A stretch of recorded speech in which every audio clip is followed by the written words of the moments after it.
여기 그림에 나오는 6가지 종류의 마음의 상태 중에 당신의 마음은 어떤 상태인가요? 하나님 앞에 서려면 죄가 하나도 없어야 설 수 있는데 말입니다. 우리가 아무리 죄를 안 지으려고 해도 우리의 의지와 상관없이 죄가 지어집니다. 그 이유와 원인을 알고 싶지 않나요? 이 시간에 우리 인간의 마음의 상태가 왜 이렇게 되었는지를 성경을 통해서 한번 살펴보면 좋겠습니다. 그리고 그 문제를 해결할 수 있는 방법까지 한번 이야기해 볼까 합니다. 끝까지 시청하시면 틀림없이 제 이야기에 공감하실 줄 믿습니다. 그럼 이야기 시작해 보겠습니다. 하나님이 흙으로 사람을 만드시고 그 코에 생기를 불어넣으시니 사람이 생명이 된지라. 사람은 다른 피조물들과 다르게 특별한 존재로 만들어졌습니다. 인간은 하나님의 형상을 따라 지어졌습니다. 창세기 1장 26절에 하나님이 가라사대 우리의 형상을 따라 우리의 모양대로 우리가 사람을 만들고 라고 하셨습니다. 그래서 하나님은 인간을 사랑하실 수밖에 없었습니다. 왜냐하면 모든 피조물 중에 하나님의 형상을 따라 만들어진 존재는 인간밖에 없었으니까요. 그리고 그 인간을 위해서 에덴을 만드신 겁니다.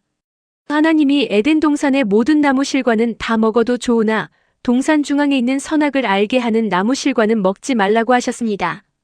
내가 먹는 날에는 정녕 죽으리라 하셨습니다.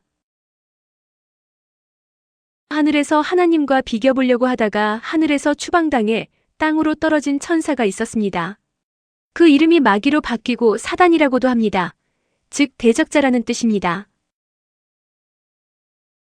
사단이 뱀에게 들어가 하와를 유혹하기를 선악을 알게 하는 실과를 먹으면 너희 눈이 밝아 선악을 아는 일에 하나님과 같이 된다고 속입니다. 결코 죽지 않는다. 하와가 그 실과를 볼 때 먹음직하고 보암직하고 지혜롭게 할 만큼 탐스럽게 보이면서 유혹을 받고 따먹게 됩니다. 그리고 하와가 그 실과를 따먹고 아담에게도 먹으라고 권하면서 아담과 하와가 하나님의 말씀을 불순종하고 죄를 범하게 됩니다. 죄를 범한 아담과 하와는 에덴에서 추방을 당하게 됩니다. 한 사람으로 말미암아 죄가 세상에 들어오고 죄로 말미암아 사망이 왔나니 이와 같이 모든 사람이 죄를 지었으므로 사망이 모든 사람에게 이르렀느니라. 로마서 5장 12절. 죄는 아담이 지었는데 성경은 우리 모두가 같이 지은 거라고 하십니다. 그래서 우리는 죄인으로 태어나게 되었습니다. 이제 인간은 마귀의 종이 되어서 살 수밖에 없게 되었습니다. 마귀가 끄는 대로 끌려다니면서 살 수밖에 없는 인간이 된 겁니다.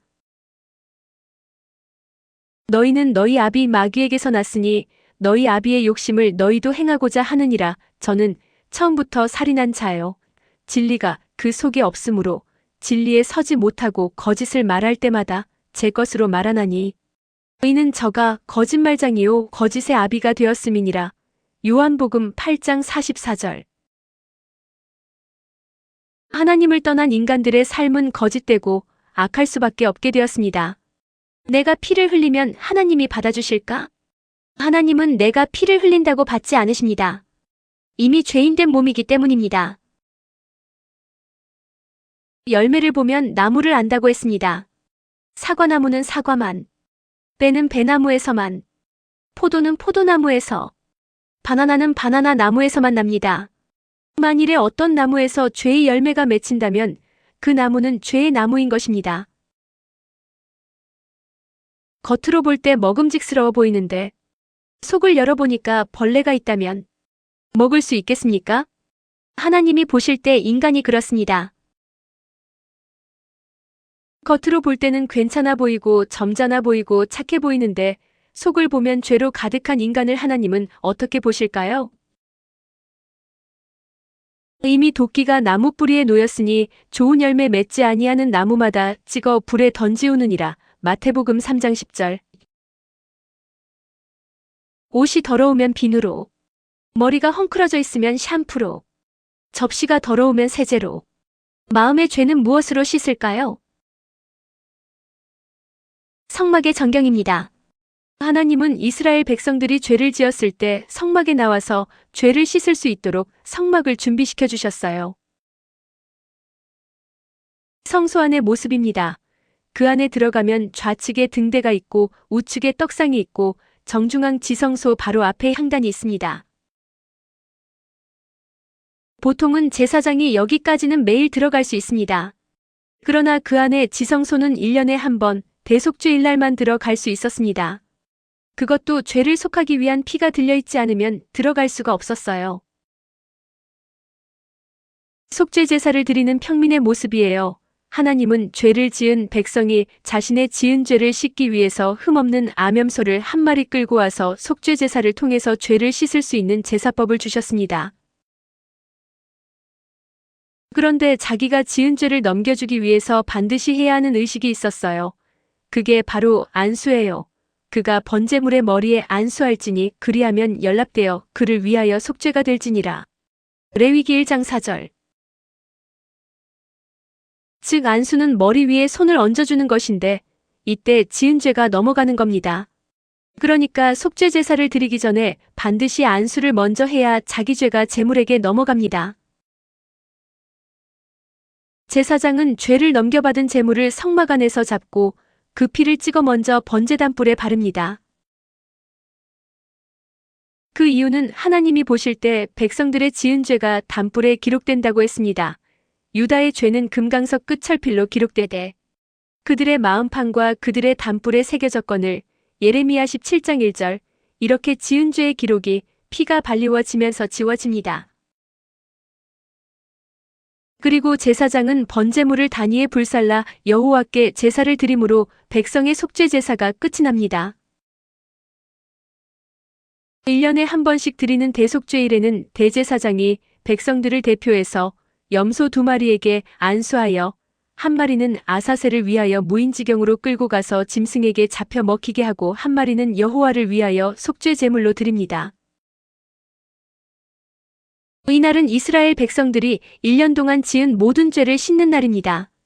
그리고 이날은 1년에 한 번씩 대속죄일날 대제사장이 이스라엘 백성들이 1년 동안 지은 모든 죄를 씻기 위해서 지성소에 피를 뿌리는 모습입니다.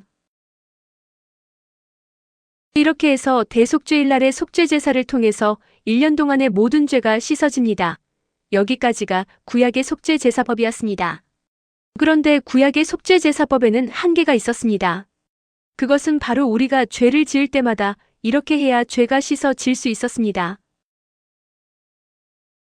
이것은 모두가 바로 예수님이 하나님의 어린 양으로 이 세상에 오시면 이와 같은 방법으로 인류의 모든 죄를 지고 가실 것에 대한 그림자였습니다. 천사 가브리엘이 마리아에게 찾아가서 아들을 낳을 것을 이야기해 줍니다. 아들을 낳으리니 이름을 예수라 하라. 이는 그가 자기 백성을 저희 죄에서 구원할 자 이심이니라. 마태복음 1장 21절. 말구유관에 태어나신 예수님과 동방박사의 모습입니다. 예수님이 30세가 되셨을 때 요단강에서 세례를 베풀고 있던 세례 요한을 찾아갑니다. 요한이 깜짝 놀라 말을 합니다. 내가 당신에게 세례를 받아야 할 터인데 당신이 내게로 오시나이까? 예수님이 말씀하시기를 이제 허락하라. 우리가 이와 같이 하여 모든 일을 이루는 것이 합당하니라 하시니 요한이 이에 허락한지라 했습니다. 예수께서 요한에게 세례를 받으십니다. 세례는 의식을 치르기 전에 반드시 먼저 안수를 합니다. 안수를 받는 순간 세상의 모든 죄가 예수님에게 넘어갔습니다. 속죄 제사를 치르기 전에 죄를 넘기기 위해서 안수를 할 때 죄가 넘어갔듯이 세례 요한이 예수님의 머리 위에 안수를 하는 순간 세상의 모든 죄가 넘어갔습니다. 다음 날 예수님이 다시 세례 요한에게 나아갔을 때 요한이 외쳤습니다. 보라, 세상 죄를 지고 가는 하나님의 어린 양이로다. 세상 죄라는 것은 이 세상 맨 첫사람이었던 아담의 죄부터 세상 끝날까지의 모든 죄가 세상 죄입니다. 그럼 우리의 모든 죄도 당연히 포함이 됩니다. 우리의 과거의 죄, 현재의 죄, 미래의 죄까지 전부 다 말입니다. 그리고 이제 예수님은 우리의 죄를 짊어지셨기 때문에 피를 흘려 죄를 끝내셔야만 했습니다. 다 이루었다. 이 말씀을 한마디 하시고 운명하셨습니다. 인류의 모든 죄값을 다 치르신 겁니다. 바로 우리의 죄를, 내 죄의 값을 다 치르신 겁니다. 그 순간 성소 휘장이 위에서 아래로 찢어졌습니다. 이것은 사람이 찢으면 절대로 위에서부터 찢어질 수 없는 휘장이 위에서부터 찢어졌다는 것은 하나님이 찢으셨다는 겁니다. 그러므로 형제들아, 우리가 예수의 피를 힘입어 성소에 들어갈 담력을 얻었나니. 히브리서 10장 19절. 이제는 하나님이 더 이상 하나님 앞에 나오는 길을 막지 않으시고 아무 때나 예수의 피를 힘입어서 나아갈 수 있게 하셨다는 뜻입니다. 우리의 모든 죄가 다 끝났기 때문입니다. 아담 한 사람으로 모든 사람이 죄인 된 것 같이 예수님 한 분으로 모든 사람이 의인이 되게 했습니다. 예수님은 무덤에 들어가셔서 사흘간 무덤에 머무셨습니다. 그리고 사흘 만에 다시 살아나셨습니다. 예수는 우리 범죄함을 위하여 내어줌이 되고 또한 우리를 의롭다 하심을 위하여 살아나셨느니라. 로마서 4장 25절.